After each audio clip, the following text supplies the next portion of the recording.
जय माँ विंध्यवासिनी, हर हर महादेव। आप सभी का स्वागत है।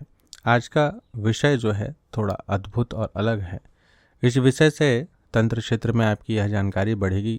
आपके मन में भी ये जिज्ञासा होता होगा कि धर्म अधर्म का विचार किए बिना कैसे कोई शक्ति किसी का अहित कर सकती है।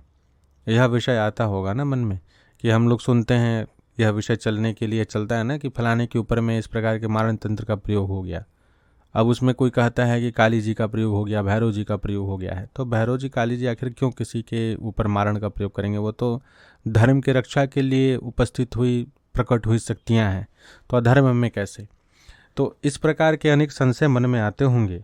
तो इससे संबंधित यह विषय आप सभी के समक्ष है कि आखिर यह विषय किस प्रकार से होता है।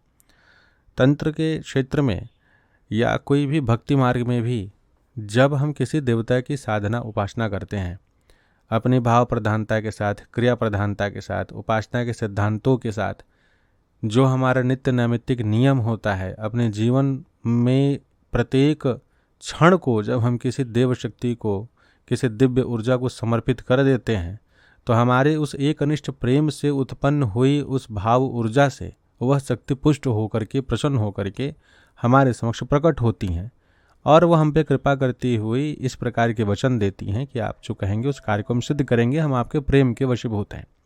और जब व्यक्ति क्रिया प्रधानता के साथ में शक्तियों को ऐसे मंत्रों के द्वारा, जिस मंत्रों के वश में हो करके वह शक्ति कार्य करने को मजबूर हो जाती है, ऐसे भी जब कोई सिद्ध कर लेता है तो भी इस प्रकार की क्रियाओं को संपादित किया जाता है।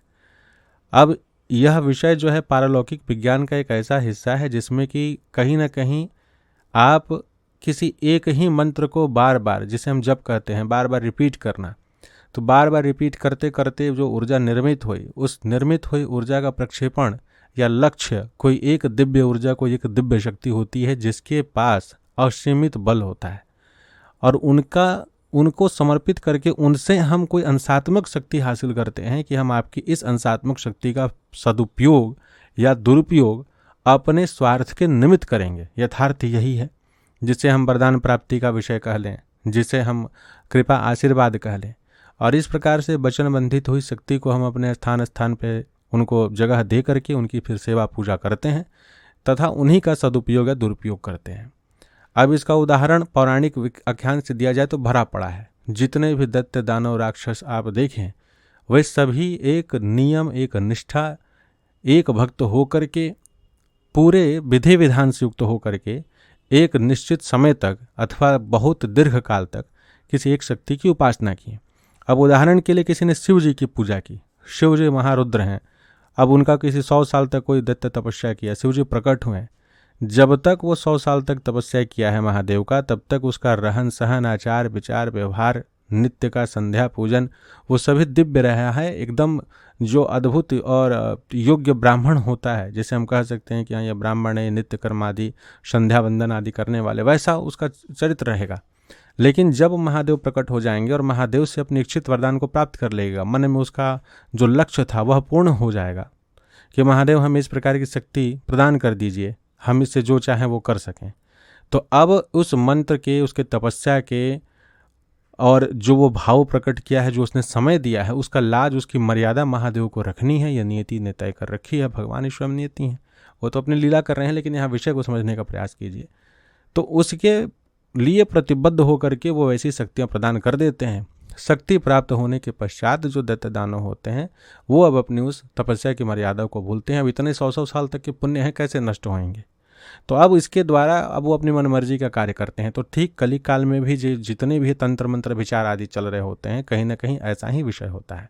अब आज के समय में जो नकारात्मक शक्तियां होती हैं उनको प्रचंडता के साथ सिद्ध की जाती है। भूत प्रेत पिशाच बैताल ब्रह्म राक्षस दैत्य दानव महिषासुर जैसी शक्तियाँ, तो इन सभी शक्तियों को कम समय में और अधिक से अधिक बल के रूप में सिद्ध करने के लिए ऐसे तंत्र के विषय बनाए गए हैं सिद्धों के द्वारा, जो कहीं ना कहीं अपने रक्षण के लिए, शत्रुओं के नाश के लिए था। अब जो है जन कल्याण की जगह के स्थान पर अब कहीं ना कहीं दूसरों को हानि पहुंचाने के लिए और मारण आदि के प्रयोग के लिए इनका प्रयोग, दुरुपयोग जो है किया जाता है।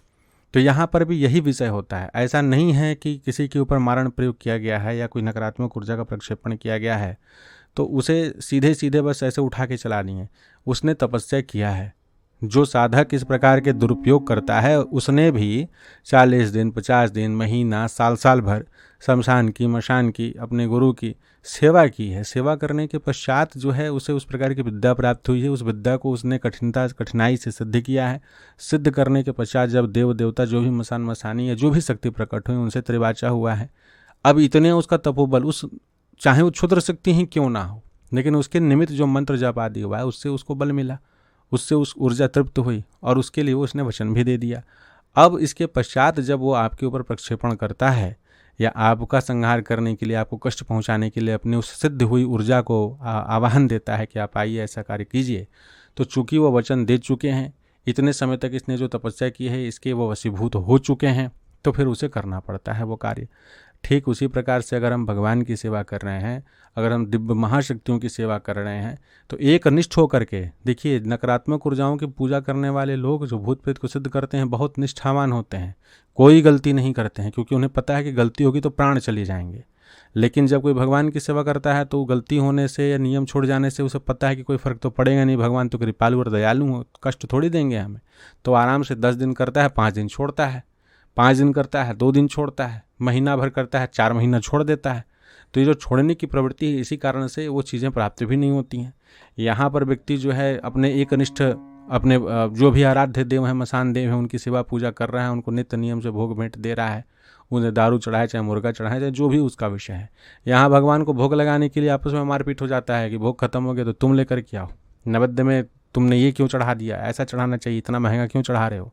तो आपकी निष्ठा भी नहीं हो पाती है। आप आज 6 बजे पूजा कर रहे हो, कल 8 बजे पूजा कर रहे हो, परसों 10 बजे पूजा कर रहे हो। यहाँ व्यक्ति जो है पूरी तरीके से दृढ़ है कि रात के 12 बजे शुरू हो जाना चाहिए, मतलब शुरू हो जाना चाहिए, वो 12:01 नहीं होने देगा, लेकिन आपको उससे कोई मतलब नहीं है। तो जो निष्ठा में कमी आ जाती है, और यहाँ पर तो व्यक्ति जब कोई शक्ति की आराधना साधना करता है तो इतनी दिव्यता के साथ वो करता है, उसे साक्षात भगवान ही मान लेता है। यहाँ पर तो आप भगवान को भी बच्चा बना करके रखते हो, भाव के चक्कर में आप उनका अनादर करते रहते हो, तो उसी प्रकार के अनादर का जो है परिणाम आपको दुष्परिणाम जो है प्राप्त होता है।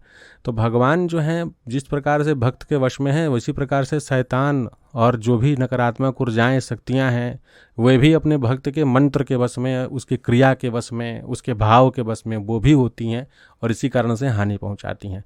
तो इस विषय को इसी प्रकार से समझिए कि सब ऊर्जाओं का खेल है। ऊर्जा को कैसे एक ऊर्जा से दूसरी ऊर्जा में परिवर्तित की जाती है, यही तंत्र विद्या है। और इसी विद्या का दुरुपयोग या सदुपयोग कोई भी साधक अपने तपोबल के माध्यम से करता है। तपोबल ही वो ऊर्जा है जिससे सभी चीज़ें सफलतापूर्वक हो जाती हैं। और रक्षा भी इसी से होगा, विनाश भी इसी से होगा, दंड भी इसी से होगा, यानी तपोबल से ही संभव है।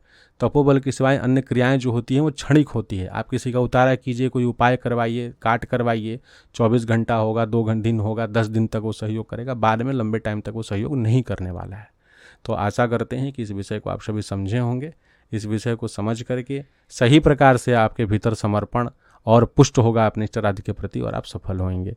जय मां विंध्यवासिनी। हर हर महादेव।